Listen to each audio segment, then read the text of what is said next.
Selamat pagi para hadirin peserta Public Expose Live 2022 yang kami hormati. Assalamualaikum warahmatullahi wabarakatuh. Salam sejahtera untuk kita semua. Terima kasih kami ucapkan atas kehadiran Ibu dan Bapak dalam acara Public Expose Live 2022 dalam rangka 45 tahun diaktifkannya kembali Pasar Modal Indonesia.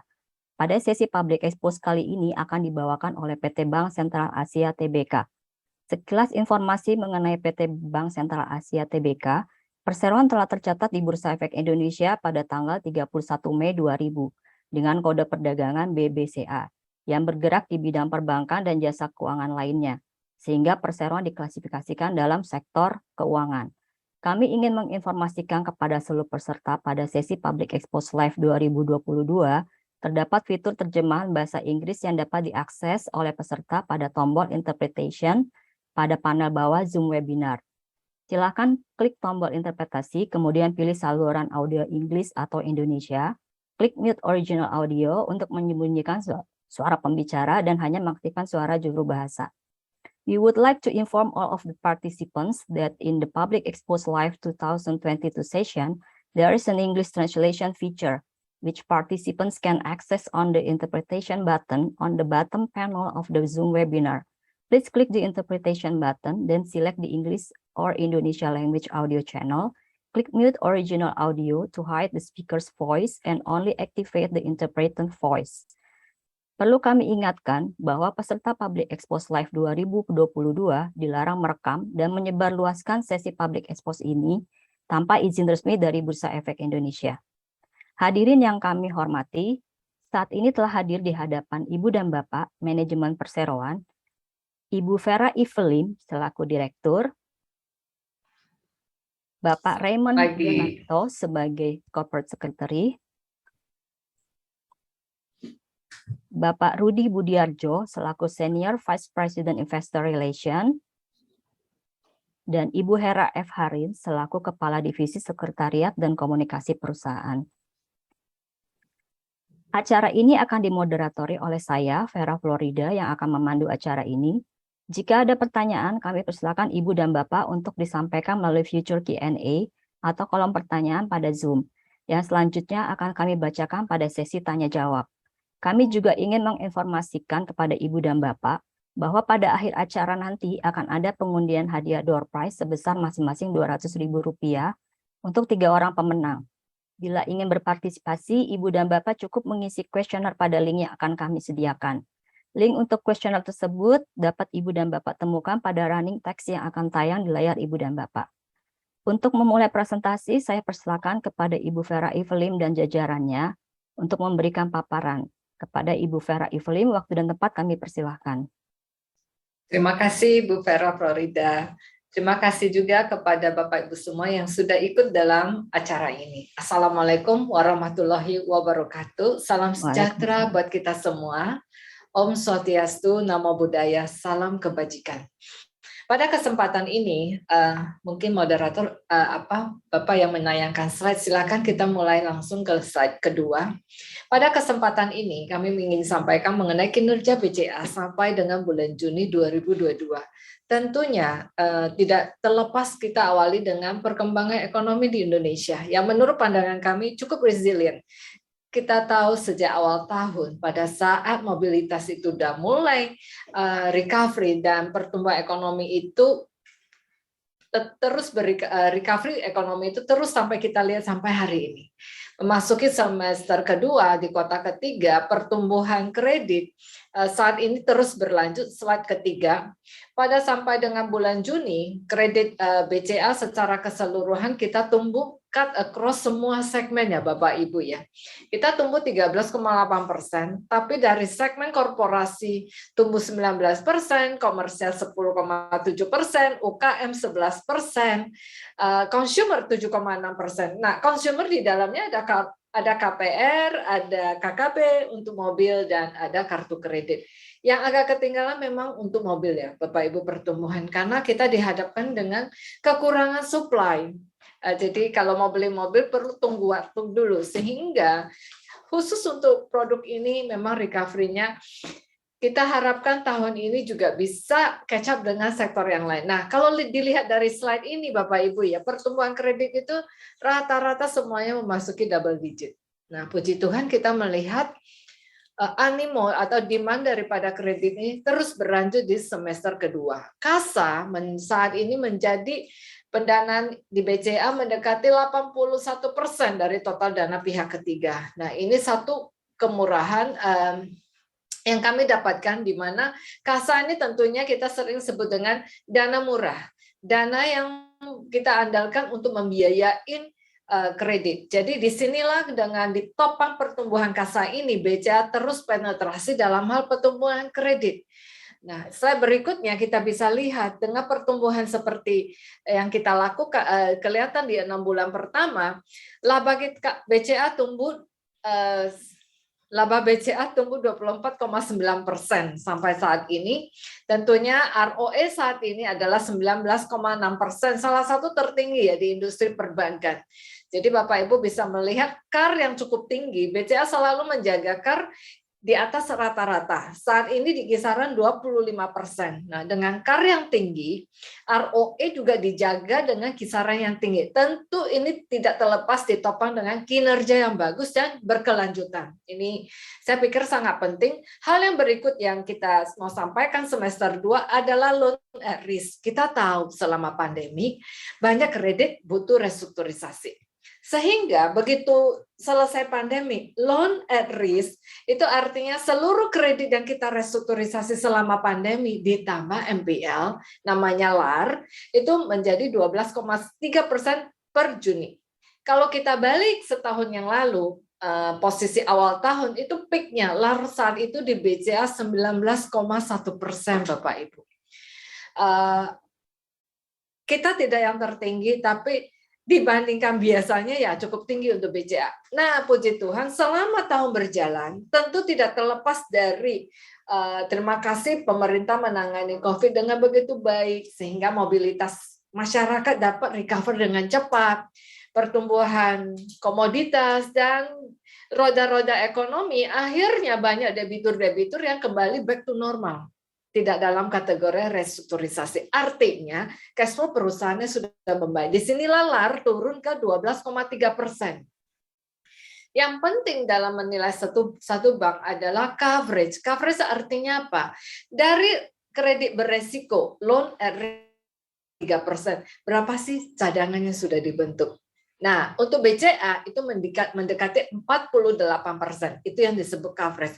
Coverage ini sangat penting Bapak Ibu, karena menunjukkan bagaimana strategi manajemen yang proaktif membentuk cadangan sejalan dengan waktu, dan ini penting karena kita tahu resiko kredit itu tidak selalu mulus Bapak Ibu ya. Jadi disinilah mencerminkan betapa konservatifnya kami, dan dengan kondisi seperti dengan keadaan seperti ini yang tidak kalah penting di BCA yang ingin saya laporkan, slide berikutnya adalah pertumbuhan transaksi digital. Salah satu warisan dari pandemi selama ini yang terus berlanjut walaupun COVID-nya sudah mudah-mudahan cepat berlalu ya, adalah digital economy. Thanks to digital adoption yang terakselerasi selama 2 tahun ini. Terlihat di BCA juga. Bapak Ibu bisa lihat bola-bola yang di atas ya. Jumlah nasabah selama 2 tahun. 2 tahun itu artinya selama pandemi ini tumbuh 37%. Luar biasa. Dan hal yang sangat tidak bisa kita abaikan dalam pertumbuhan kasa adalah pertumbuhan transaksi mobile banking. 2,5 kali selama 2 tahun ini.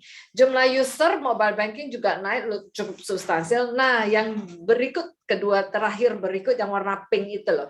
API, transaksi API. Koneksi dengan ada API, koneksi antara BCA dengan ekosistem sekarang sangat dibantu dengan API. Bagaimana transaksinya? Selama 2 tahun ini tumbuh 6,8 kali. Yang terakhir yang sedang saat ini bank-bank galakan termasuk BCA adalah QRIS. Kita tumbuh 7,8 kali dalam 1 tahun. Nah, di sini kelihatan tren pertumbuhan transaksi yang sangat substansial dan berlanjut setiap tahun. Berikutnya, dengan pertumbuhan transaksi digital ini, tentunya kami juga terus mengembangkan layanan digital terkini di slide ke-6. melalui banyak platform, platform di sini salah satunya adalah MyBCA. MyBCA ini adalah mobile banking BCA generasi baru yang kita luncurkan tahun lalu. Jadi saat ini MyBCA ini tetap jalan dengan mobile MBCA yang lama tetap mendampingan Bapak Ibu. Welma tentunya diluncurkan ini untuk menjawab kebutuhan masyarakat wealth management product. Tentunya ini dapat dilakukan melalui digital. Nah, ini salah satu contoh yang sudah kami luncurkan dari yang slide inilah yang mendukung pertumbuhan kasa year on year 17% sampai hari ini. Luar biasa, dan jumlah nasabah BCA per Juni itu 24 juta. Kami rencanakan sampai tahun depan jumlah nasabah BCA akan mencapai 30 juta. Ini nasabah yang bertransaksi terus di dalam kasa. Nah, kalau kita mencapai 30 juta tahun lalu, berarti dalam 5 tahun kita double the size jumlah nasabah ini. Pembukaan rekening online terus berlanjut. Hari ini 70% nasabah membuka rekening lewat online. Dan volume transaksi masih tumbuh di atas 40% dalam 3 tahun berturut-turut. Yang berikutnya tentunya tidak kalah penting adalah ESG. Kita tahu bahwa peran sebuah bank dalam mendukung ESG itu bukan satu keniscayaan. Dan hari ini BCA terus menunjukkan banyak komitmen kami. Total portofolio kredit yang kami salurkan, kualifikasi ESG atau portofolio keuangan hijau mencapai hampir 25% dari total kredit disalurkan di area ini. Bapak Ibu, tumbuhnya berapa persen? 12,6% dalam 3 tahun. Dan khusus tahun ini tumbuhnya jauh lebih cepat dibandingkan pertumbuhan kredit yang biasa. Di sini kita bisa lihat juga ada pembiayaan kepada sektor-sektor yang tentu selalu menjadi pertanyaan investor juga. Salah satunya CPO, pembiayaan di sektor CPO yang sudah tersertifikasi mencapai hampir 80% dari total portofolio. Jadi sertifikasi ada yang internasional atau ada yang domestik. Jadi ini mencerminkan komitmen kita bekerja sama dengan debitur dalam hal mendukung persyaratan ESG. Hal yang tidak kalah penting tentu inisiatif carbon saving. Bapak Ibu, bank memang tidak punya pabrik ya kami, tapi ada namanya electronic waste, jadi PC, mesin EDC dan sebagainya. Jadi, nah itu kami coba lakukan recycle ulang sehingga waste yang dibuang itu hampir mendekati 0%. Tentu ini mendukung juga namanya carbon saving.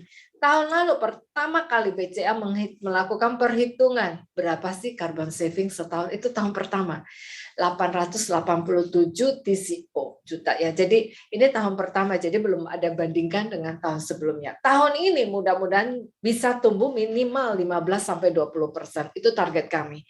Nah, disinilah kita bisa lihat digital banking product solution, tentu ini juga mendukung carbon saving Bapak Ibu. Digital workplace, green building action, mulai banyak cabang, sudah ada 71 cabang kantor yang environment friendly Bapak Ibu. Jadi boleh ke cabang-cabang kita yang ada environment friendly. Nah, inilah lebih kurang apa yang kami lakukan terus dalam mendukung ini. Dan tidak kalah penting, di bulan Juli BCA di-upgrade untuk ESG rating dari MSCI menjadi AA ya. Salah satu ini yang tertinggi di Indonesia dan ada di BCA. Jadi kita bersyukur untuk itu. ESG rating kita itu kita akan jaga dan dengan komitmen yang penuh dan dari manajemen. Saya pikir sharing saya cukup dan sampai di sini dulu sehingga kita punya lebih banyak waktu untuk tanya jawab. Terima kasih Bu. Saya kembalikan ke Ibu Vera. Terima kasih Ibu Vera Evelyn atas penjelasannya yang cukup singkat dan padat. Sebelum kita memulai sesi tanya jawab, saya ucapkan selamat Ibu sekali lagi atas rating ESG yang mendapatkan nilai tertinggi ya Ibu di Indonesia. Terima kasih. Baik, pertanyaannya cukup banyak Ibu dan cukup antusias juga dari para peserta. Mungkin kami bacakan 3 pertanyaan per sesi ya Ibu. Untuk pertanyaan pertama ini dari Bapak Muhammad Reza Dian Subah Asa. Beberapa ekonom memprediksikan akan potensi terjadinya resesi dalam waktu dekat. Apa strategi dari BCA untuk menjaga tren pertumbuhan transaksi dan kasa, serta menekan potensi kenaikan persentase LAR? Silahkan Ibu. Saya langsung jawab ya. Boleh. Terima kasih pertanyaannya Bapak Reza. Memang kita selalu saat ini hal yang menjadi concern kita adalah salah satu inflasi. Kita tahu inflasi hampir di negara-negara ya di seluruh dunia lagi mengalami tren peningkatan tren.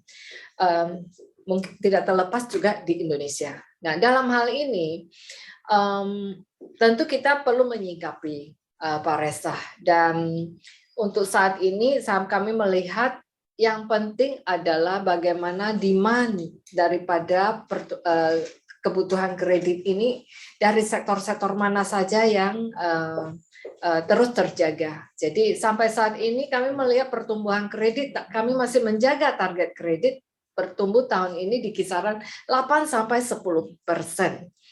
Bagaimana menjaga LAR ini? LAR ini memang sangat penting. LAR ini faktor utama bagaimana menseleksi nasabah.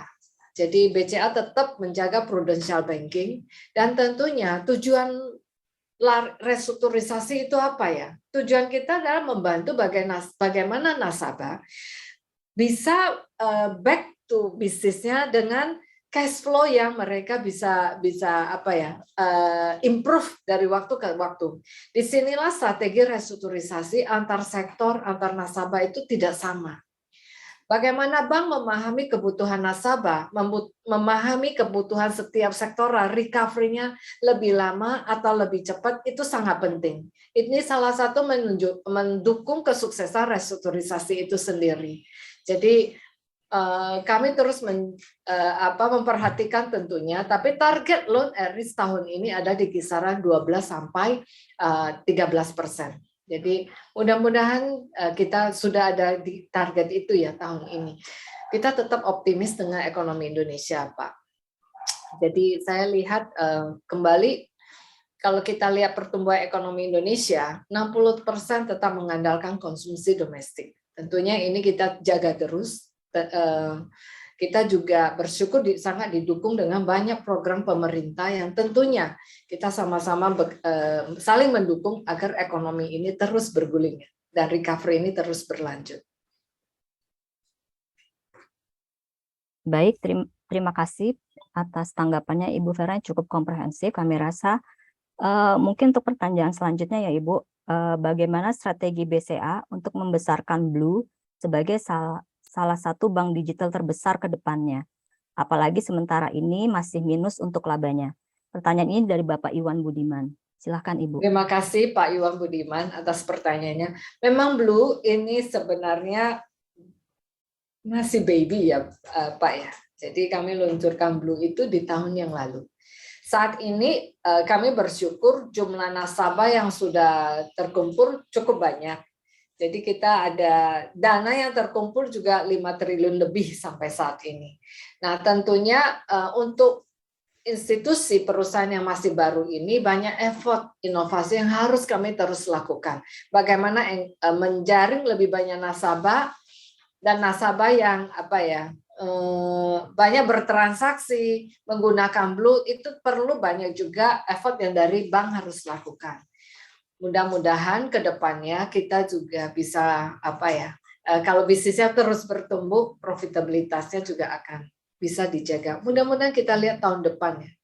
Kita harapkan ada perkembangan yang lebih baik lagi dari Blue. Kalau dilihat kinerja selama setahun, kami cukup senang dengan apa yang sudah dicapai Blue. Dengan jauh di atas target yang sudah kami tentukan. Demikian.